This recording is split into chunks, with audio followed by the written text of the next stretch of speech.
Case study on expenditure method for GDP computation. देखो, जब हमें जीडीपी को कंप्यूट करना होता है तो हमारे पास तीन इंपॉर्टेंट अप्रोचेस होते हैं, जिसमें से एक अप्रोच होती है एक्सपेंडिचर मेथड। देखो, एक्सपेंडिचर मेथड के अंदर हम बेसिकली क्या करते हैं, एक इकोनॉमी के अंदर जितना भी एक्सपेंडिचर किया जाता है उसकी टोटल वैल्यू को कैलकुलेट कर देते हैं और वही हमारी जीडीपी जो है वो कहलाती है।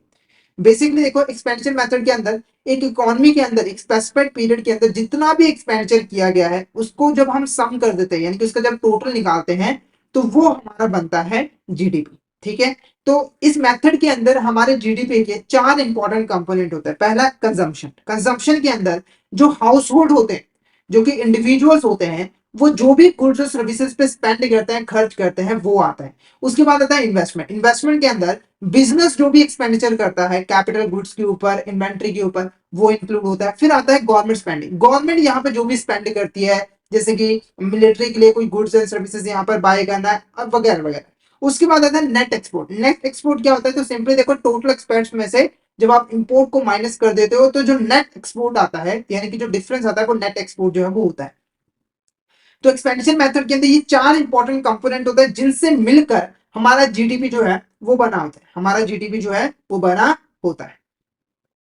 ठीक है, अब देखो, आपने देख लिया, आपको अगर खर्च करना होता है तो हाउस होल्ड खर्च करता है, बिजनेस खर्च करते हैं इकोनॉमी के अंदर, गवर्नमेंट खर्च करता है, या फिर एक्सपोर्ट या इंपोर्ट पे खर्च किया जाता है।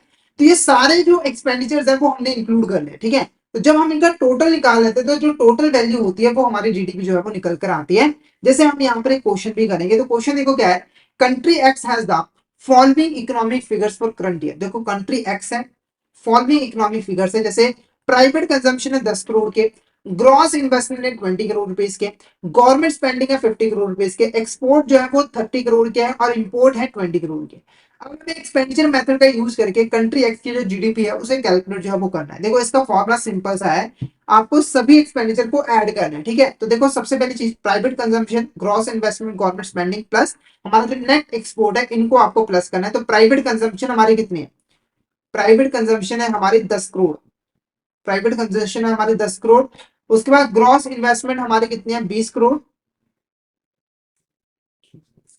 ठीक है, और गवर्नमेंट स्पेंडिंग है 50 करोड़। और जो एक्सपोर्ट माइनस इंपोर्ट, यानी कि जो हमारे नेट एक्सपोर्ट्स हैं, हमारे जो नेट एक्सपोर्ट्स हैं वो कितने हैं यहाँ पर, 10 करोड़ पे। तो यहाँ पे देखो, एक्सपोर्ट में से 30 करोड़ में से आपको जो इंपोर्ट है 20 करोड़, वो आपको माइनस करना, तो 10 करोड़ आपका नेट एक्सपोर्ट जो है वो आ जाएगा। तो यहाँ पर हमारा 10 करोड़ जो है आ जाएगा। अब इसको अगर आप टोटल निकालो तो ये हमारा बन गया 60, 90 और हमारा यहाँ पर 100,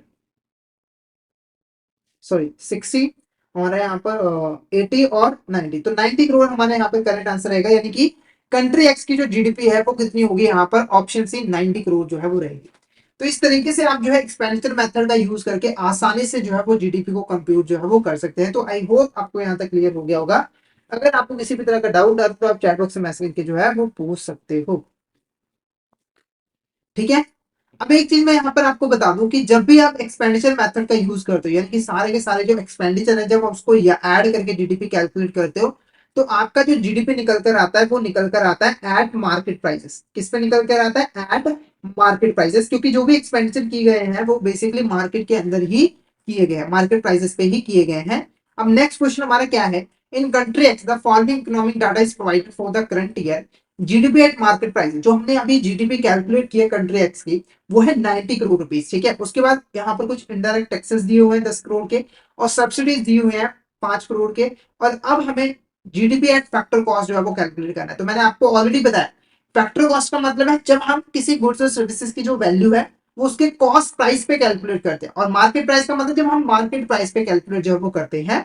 तो एक्सपेंडिचर मेथड के अंदर जब हम जीडीपी कैलकुलेट करते हैं तो मार्केट प्राइसेस के ऊपर जीडीपी कैलकुलेट होती है, जो कि 90 करोड़ रुपीस है। अब इससे हमें यहाँ पर जो है जीडीपी एट फैक्टर कॉस्ट को जो है वो कैलकुलेट करना है। तो वो कैसे कैलकुलेट होगा, वो कैसे कैलकुलेट होगा, तो इसका सिंपल सा हमारा फॉर्मूला है, GDP at market prices minus indirect taxes plus subsidy. देखो, जब हम जीडीपी एट मार्केट प्राइसेस में से जो भी इनडायरेक्ट टैक्सेस है उसे माइनस कर देते हैं, और जो भी सब्सिडीज गवर्नमेंट ने दी थी जो कि प्रोडक्ट की कॉस्ट में इंक्लूड होगी और प्रोडक्ट की कॉस्ट को कम करेंगे, उसे हम ऐड कर देंगे। ठीक है, तो GDP at market prices, GDP at market prices वो है हमारे 90 करोड़ रुपीस के, जीडीपी एट मार्केट प्राइसेस वो है हमारे 90 करोड़ रुपीस के। इसमें से इनडायरेक्ट टैक्सेस जो कि 10 करोड़ के हैं वो माइनस करने, और जो सब्सिडीज है वो हमारे 5 करोड़, वो हमें यहाँ पर माइनस करना है। तो टोटल आप देखोगे कि 90 करोड़ रुपए में से, सॉरी प्लस करना है, तो 90 करोड़ रुपए में से हमें यहाँ पर 5 करोड़ रुपए जो है वो माइनस करना है। तो हमारा जो करेक्ट आंसर रहेगा वो 85 करोड़ रुपए का, यानी कि जीडीपी एट फैक्टर कॉस्ट हमारा कितना है, जीडीपी एट फैक्टर कॉस्ट हमारा कितना है 85 करोड़। तो ऑप्शन बी हमारा यहाँ पर करेक्ट आंसर है, option B is correct answer. तो ये बेसिकली हमारा क्या है यहाँ पर एक्सपेंडिचर मेथड, कौन सा मेथड है, हमारा एक्सपेंडिचर मेथड है। ठीक है, नेक्स्ट नेक्स्ट जो हमारी केस स्टडी है वो रिलेटेड है इनकम अप्रोच के साथ। किसके साथ रिलेटेड है, इनकम अप्रोच। ये हमारा सेकंड अप्रोच है जीडीपी को कंप्यूट करने का। देखो इस अप्रोच के अंदर क्या होता है, हमारे जितने भी फैक्टर ऑफ प्रोडक्शन होते हैं उनकी इनकम को हम यहाँ पर कैलकुलेट करते हैं, और उनकी इनकम की जो टोटल वैल्यू होती है वो हमारी जीडीपी जो है वो कहलाती है। जैसे फर्स्ट अप्रोच के अंदर हमने टोटल एक्सपेंडिचर कैलकुलेट किया और टोटल एक्सपेंडिचर की जो वैल्यू थी वो जीडीपी कहलाई थी। तो यहां पर हम फैक्टर ऑफ प्रोडक्शन जो है उनकी टोटल वैल्यू निकालेंगे और वो हमारी जीडीपी जो है वो कहलाएगी। ठीक है, तो अगर आप देखोगे income approach calculating GDP measures the total income on by all factor of production, इसके बारे में ऑलरेडी मैंने आपको डिटेल में समझा दिया। जैसे लैंड को यहाँ पर क्या मिलता है, रेंट को मिलता है। जैसे लैंड ओनर ने अगर कोई यहाँ पर लैंड जो है वो किराए पे दी है, तो जिसको उसने किराए पे दी है उससे उसे रेंट पेमेंट जो है वो रिसीव होगी। उसके बाद है लेबर, लेबर को वेजेस एंड सैलरी जो है वो मिलती है। तो वर्कर जो भी काम करता है, जो भी उसने मेंटल और फिजिकल एफर्ट यहाँ पर लगाए हैं, उसके बदले में उसको वेजेस और सैलरीज मिलती है। उसके बाद आता है हमारे यहाँ पर कैपिटल, उसके बाद हमारा यहाँ पर आता है कैपिटल। कैपिटल क्या होता है, बेसिकली इंटरेस्ट। कैपिटल के ऊपर क्या मिलता है, इंटरेस्ट मिलता है। जो जिन्होंने यहाँ पर कैपिटल इन्वेस्ट किया है उसे इंटरेस्ट पेमेंट जो है वो रिसीव होती है। एंटरप्रेन्योरशिप को यहाँ पर प्रॉफिट मिलता है। और जब आप किसका टोटल लगा लेते हो तो आपका जीडीपी निकल कर आ जाता है इनकम अप्रोच के अकॉर्डिंग। ठीक है, तो यहाँ पर हमारी एक केस स्टडी हम डिस्कस जो है वो करेंगे, वो क्या है, in country X the current fiscal year the distribution of income from factor of production is as follows। यानी कि जो हमारे फैक्टर ऑफ प्रोडक्शन है उनकी इनकम जो है वो गिवन है। जो टोटल वेजेस पे की गई एम्प्लॉयज को वो 15 करोड़ है। जो प्रॉपर्टी ऑनर है उनको यहाँ पर 40 करोड़ रुपए का रेंट जो है वो रिसीव हुआ है। उसके बाद जो इंटरेस्ट यहाँ पर मिला है कैपिटल प्रोवाइडर को, यानी कि जिन्होंने पैसा प्रोवाइड किया था, कैपिटल प्रोवाइड किया था, 20 करोड़ रुपए है। और जो हमारा एंटरप्रेन्योर है उसको 50 करोड़ रुपए का प्रॉफिट जो हुआ है। ठीक है, अब इसके अंदर हमें इनकम अप्रोच का यूज करके जीडीपी को जो है वो कैलकुलेट करना है। इनकम अप्रोच का यूज करके जीडीपी को जो है वो कैलकुलेट करना है। इसे कैसे कैलकुलेट करेंगे, तो इसका सिंपल सा फॉर्मूला होता है, सिंपल सा फॉर्मूला होता है GDP is equal to wages plus rent plus interest plus profit. कई बार ना यहाँ पर आपको एक मिक्स इनकम भी देखने को मिलते हैं, कई बार आपको यहाँ पर मिक्स इनकम भी देखने को मिलते हैं। मिक्स इनकम क्या होती है, अगर आप इनकम को कैटेगराइज ना कर पाओ, जैसे कि अगर मान के चलो मैं एक एग्जांपल देता हूं आपको, तो एक यहाँ पर किसान है जो कि अपने खेत, मतलब एक किसान है उसके पास अपना खेत है, अपने खेत पर वो खुद ही यहाँ पर खेती करता है। यानी कि एक किसान जो है वो खुद ही लैंड ओनर भी है, खुद ही वो पैसा भी लगा रहा है, खुद ही वो लेबर भी है, खुद ही वो इंटरप्रेन्योर भी है। तो इस केस में उसको जो इनकम मिलती है वो हमारी मिक्स इनकम कहलाती है। तो कई बार आपको यहाँ पर मिक्स इनकम भी देखने को मिलेगा, पर नॉर्मल केस में आपके पास wages rent plus interest plus profit होगा। तो आपको अगर जीडीपी कैलकुलेट करनी तो वो कैसे कैलकुलेट करोगे, तो इनको आपस में यहाँ पर ऐड कर देना है। तो देखो सबसे पहले जो वेजेस है वो है हमारी 15 करोड़ रुपए की, 15 करोड़ रुपए की। उसके बाद जो रेंट है 15 करोड़ रुपए इसकी। उसके बाद जो हमारा रेंट है वो है 40 करोड़ रुपए का। उसके बाद हमारा जो इंटरेस्ट है वो है 20 करोड़ रुपए का। ठीक है, और उसके बाद जो हमारा प्रॉफिट है वो है 50 करोड़ रुपए का। अगर हम इसको ऐड करते हैं, अगर हम इसको ऐड करते हैं तो हमारा जो आंसर निकल के आएगा 15 plus 40 plus 20 plus 15।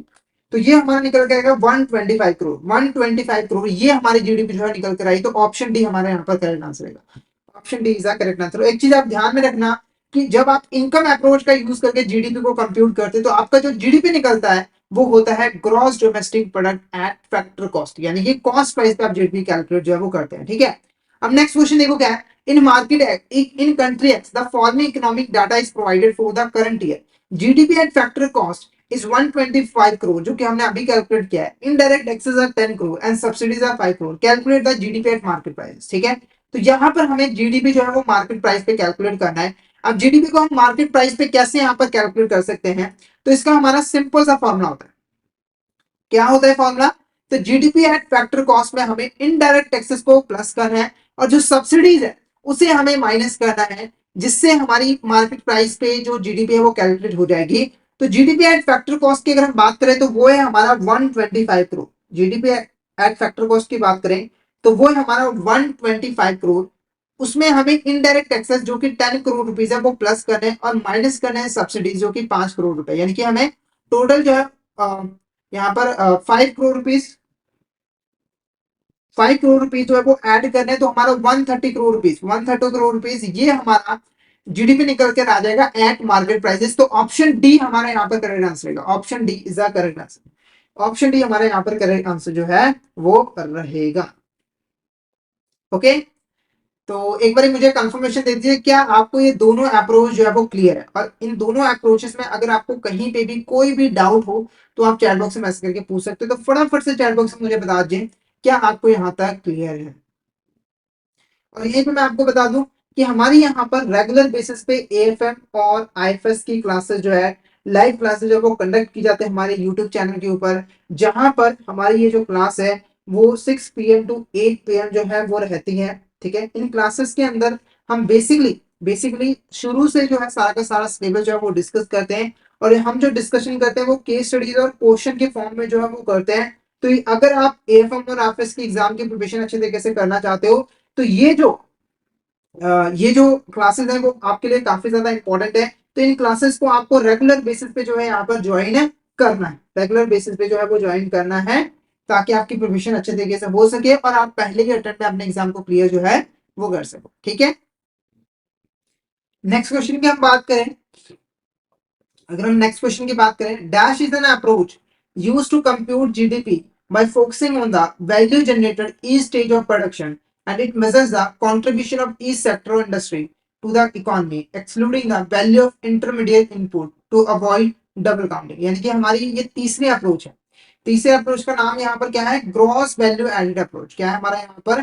Gross value added approach. देखो इस अप्रोच के अंदर क्या होता है कि प्रोडक्शन के हर स्टेज के ऊपर, प्रोडक्शन के हर स्टेज के ऊपर जो भी वैल्यू यहाँ पर ऐड की जाती है प्रोडक्ट और सर्विसेज के अंदर, उस वैल्यू को हम जीडीपी के अंदर जो है इंक्लूड करते हैं। जैसे एग्जांपल के मान के चलिए, हमारे यहाँ पर एक किसान था, फार्मर था, ठीक है, उसने यहाँ पर वीट उगाई, उसने यहाँ पर वीट उगाई, ठीक है, और इस वीट की जो वैल्यू थी वो मान के चलिए यहाँ पर 10 लाख रुपए थी।